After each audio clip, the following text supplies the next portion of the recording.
This meeting today is to create awareness here in America as well as among all the technologists, and also to create a tech hub in Pakistan in IT and automobile, smart buildings, road, highways, communications, which is the world is really going fast. We are a little behind it. So अभी तक जो है ना इस platform से कोई जो take के अंदर पाकिस्तान को एडवांसमेंट करे और हेल्प करे और create the tech hub, though there are so many big companies in Silicon Valley and in West Coast and East Coast, but there is no collective efforts. So this is a group, inshallah, take initiative on the subject. So I'll start with Dr. Sohail Masood Saab. आप कुछ कहना चाहेंगे? You are a successful entrepreneur, businessman. You've been involved in technology with Baxter, inventing the pumps. So, and your company doing mashallah $1.5 billion is a very proud company. So आपको इसलिए लाए हैं team में कि you give the business vision to the tech council कि what is the opportunity in the healthcare field. सबसे ज़्यादा IT की सबसे ज़्यादा आईटी का जो अभी नीड्स हमारी हेल्थ केयर में तो बहुत ज़्यादा नीड्स हैं हर तरह की, फ्रॉम प्रोटेक्टिंग पेशेंट्स इंफॉर्मेशन जो EMI वगैरह के जरिए, सेकेंडली जो हमारी डिफरेंट इंडस्ट्रीज हैं, इमेजिन के बिलियंस ऑफ डॉलर्स की कंपनी जो हैं, we are still working of the mom and pop kind of technology. So there is a big need for home health, home nutrition, ancillary providers with some kind of good platform जो कि affordable हो और जो कि implement हो सके and easy to use. So Officail, for example, हम लोग use कर रहे हैं same program for last 20 years, CPR Plus, लेकिन वो वक्त के साथ साथ obsolete हो रहा है वो. ठीक है, जबरदस्त डॉक्टर साहब. मेरे ख्याल से फवाद साहब भी आ गए. Thank you very much Fawad. Asim भाई, आर यू देयर? जी, आसिम अली खान साहब. अस्सलाम वालेकुम वकार साहब, how are you? I am pretty good माशाल्लाह. Thank you very much Asim भाई. आपकी inclusion actually you are the brainchild of this idea and the concept. I am just a labor and worker and volunteer to coordinate with all my contact nationwide. I served Geo 15 years. What I collect all this data. So Asif साहब, थोड़ा सा believe करें जो आपका idea है, the concept है, जो आपने मुझसे इंटरव्यू दिया था, तो हमारे माशाल्लाह आसिम अंसारी साहब है, PhD solar scientist, Hafeezur Rahman साहब जो न्यूक्लियर साइंटिस्ट हैं, फिजिस्ट हैं और बहुत बड़ा काम कर रहे हैं. मुख्तार साहब जो है पालो अल्टो से हैं, साइबर सिक्योरिटी में, और Talha is from agro, is PhD also. Javed Nasir साहब इन डेटा इसमें है, चिप्स टेक्नोलॉजी में. Ali Khan is also the in cyber security. और फवाद साहब is bio scientist, mashallah. Zubair Rao is in Apple system, and Mr. Vijat is... Assalamu alaikum everyone. Thank you Waqar sahab. Sorry for being a little late. There was some confusion about the meeting link, so I was trying to log in with IDs. And thank you to all of you meeting, and Waqar sahab, congratulations to you for initiating work on this forum. This is officially the launch of Pak US Tech Council.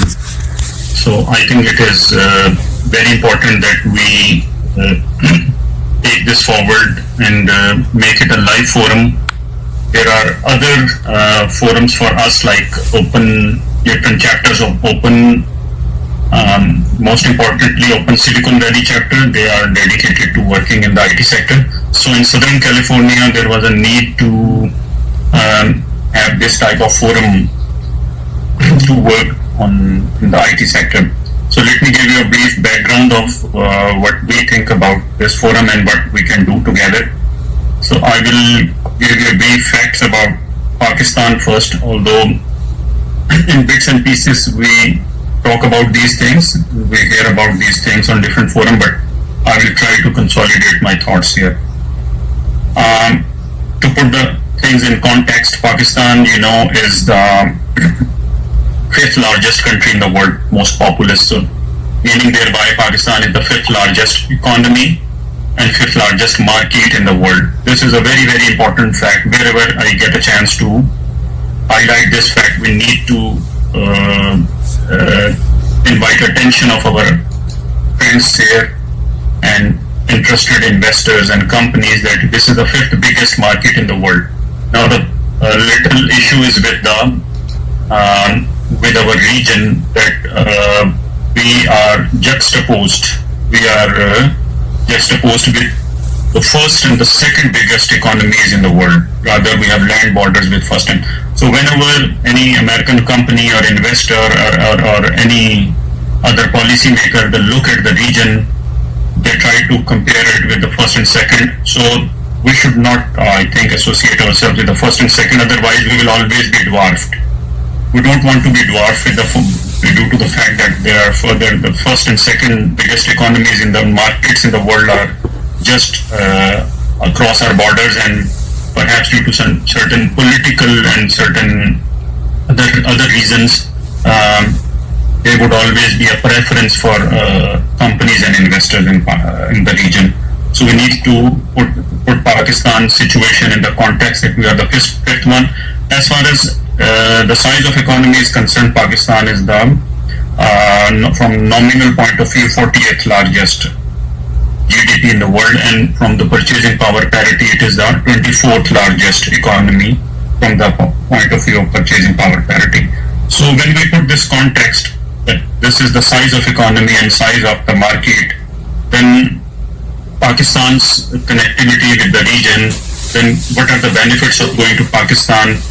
It's a growing market. It is a very, very young country. Young population means it is at least 60% population is under the age of 25.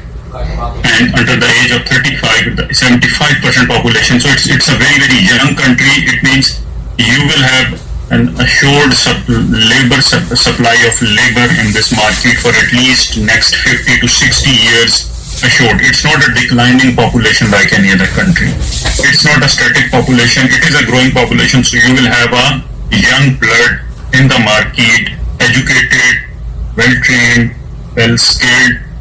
Yes, there is some need for training them, the workforce, in specific sectors, in specialized fields in future. According to our requirement, whoever goes to Pakistan, they will have to train them, but these trainings would be very, very useful and profits would be worthy of this training. There are some facts about Pakistan's IT and telecom market. Pakistan again has a 190 million cellular subscribers in Pakistan. 190 million, over 190 million to be precise. In last year there were 193 million subscribers of cellular phone and over 150 million subscribers of mobile data. This is more than the combined population of many European countries. And the mobile penetration in Pakistan is almost 88% despite some not very encouraging literacy rates. So mobile penetration, mobile data availability, and growing number of mobile phone subscribers in Pakistan. Another fact with Pakistan has a large pool and increasingly large pool of trained and experienced bankers, engineers, lawyers, entrepreneurs, technology-driven professionals, and they have substantial experience about how to work with international markets and the IT business and technology. Now coming to specifically to the IT sector in Pakistan. Pakistan's IT sector has grown exponentially in last 1 decade. During last decade, the growth has invited attention of not only the government, rather many friendly countries. You have seen in last at least 2-3 years a large number of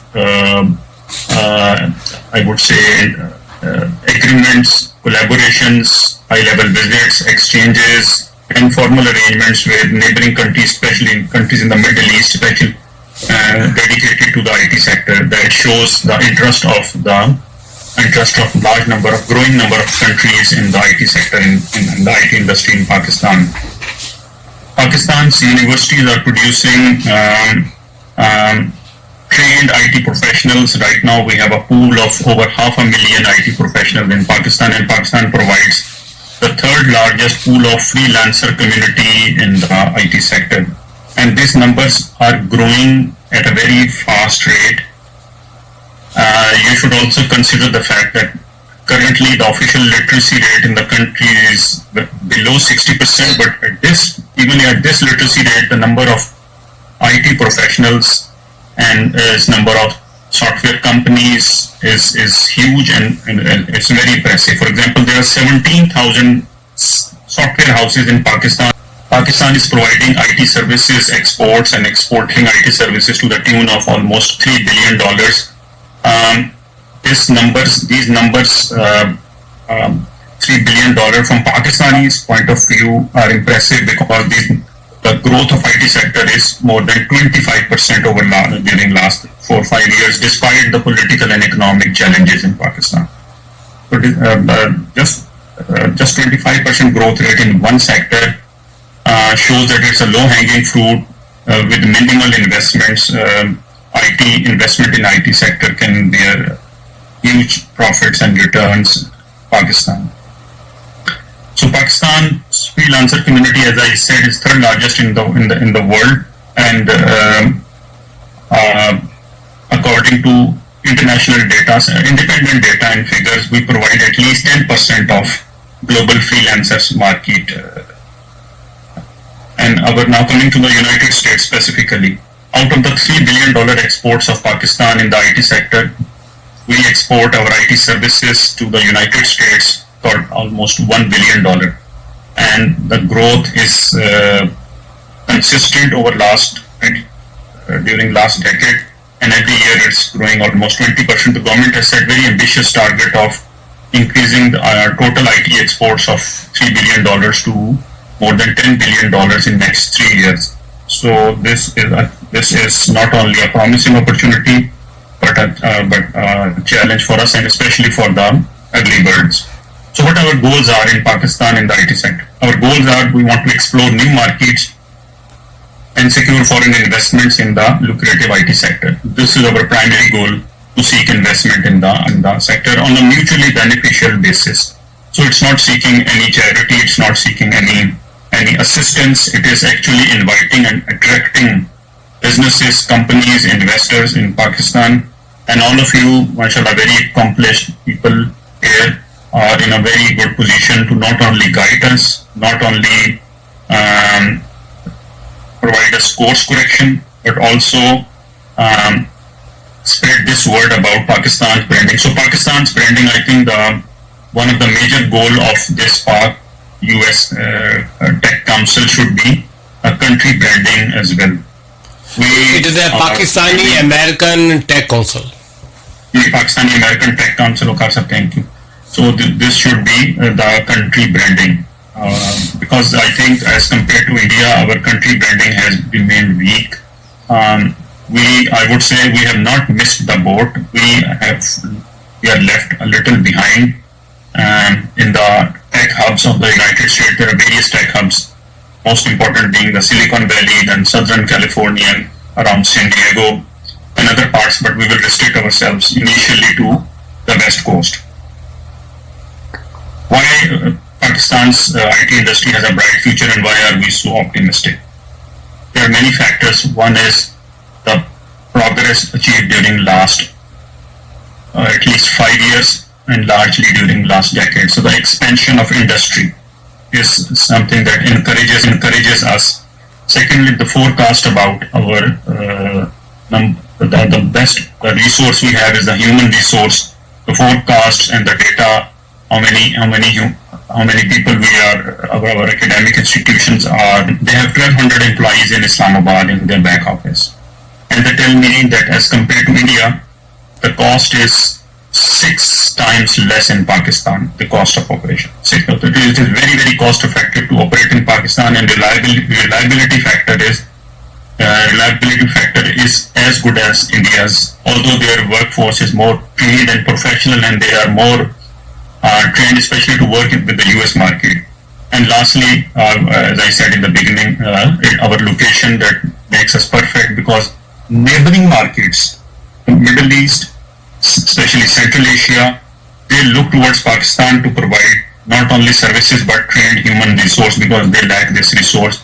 And one of the most important, another factor also, is our English language capability. We sync with international markets, especially English-speaking world, because of our language, which many East Asian countries and Southeast Asian countries don't have as much as we have. So I will stop here, and I would request everybody to share their thoughts. Waqar Saab, back to you. Thank you very much, Janab Asif Ali Khan Saab, shedding lights on about what are the opportunities and what we can do together. So here is beside the IT is the one sector, but here is multiple purpose people here, including Mr. Hafiz Rahman Saab is a nuclear physicist, former professor and working on the big energy project. Janab Asif Ansari Saab is a former advisor of energy to the Barack Obama administration. Mr. Wajahat is our president of this council. Just to introduce, my name is Hafiz Rahman. I was a faculty member, University of California, Irvine, and UC Riverside. IT is very important, but somehow Pakistan, in my opinion, they get started late. I mean, in the 90s, Pakistan was it did not pick up.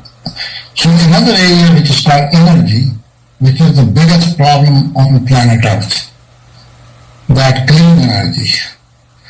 Now 84% of the world energy is produced by coal, oil and gas, which created a global warming, and because of that, of course, sea temperature rises the whole globe, and this kind of, because Pakistan has one side mountains, and when this cloud goes to that mountain, there is a big floods, which we have seen in the last 2-3 years. So global warming is the biggest challenge, and clean energy, the whole world is trying to get that. One of the clean energy is thermonuclear energy, which was like all the stars in the universe are powered by fusion energy. On Earth, experiment was done, but in the form of hydrogen bomb. Since then, the world is trying to build a reactor based on thermonuclear. I was just in Marseille, France. 37 countries, they are building the largest fusion reactor called ITER. It's over 30 billion. Unfortunately, Pakistan has not even started thinking about that. There is no project in Pakistan, as far as I know. There is a nuclear energy, nuclear reactor, but nuclear reactors create a lot of pollution, a lot of nuclear waste. So it's not acceptable. So thermonuclear is like from 1 gallon of water, you can get as much energy as 300 gallons of gasoline. And right now, the world is spending over $50 billion in this field. There are 43 companies. Our company is one of the main companies. Private investors and government funding both comes. Department of Energy. And first time I got a Pakistani investor. Normally, other investors come, no Pakistani investors, because so I think this is one of the area which Pakistan should consider too. Just like right now, IT is very hard. It will bring money, dollars, but I think energy is the biggest challenge. And I'm pretty sure for 5 years from now, we all will be trying to look for clean energy, because we cannot survive without that. Thank you, Mr. Hafiz Rahman Saab. It's very important. If you don't have energy, if you don't have a power in Pakistan, how are you going to run the call centers and internet centers and IT department? It's very, very important for our export. All the economy too. Yeah. Thank you very much, Hafiz Saab. And I would like to invite. The important thing is we all care about Pakistan. We just want to make a difference. We just want to don't sit here and talk, and nothing really happens. We want to make change, affect change. And I say that in the context that, I've been a serial entrepreneur most of my life, basically a technologist. So I take a different perspective on technology. But those were, successful, even though they were in the context of collaboration with the government. And then there were ones that were not successful, and those were mostly in the context of developing solar and distributed energy sources in Pakistan. And there are reasons for that, and it's it's unfortunate that it didn't work, and I would say that it's been a very interesting experience. So I have a fairly good calibration in terms of what works and what doesn't work. Things change, but nevertheless, it's not pleasant to be involved in things that didn't work. So I look to success. I look to make a difference. In that context, I just want to sort of touch upon, say, IT, for instance. $3 billion is impressive in terms of what we're doing. But I believe it's important that, in order to expand that, we need to focus on IT education, which, if you compare to the Indians that do about 193 billion in exports, IT exports, and into the IT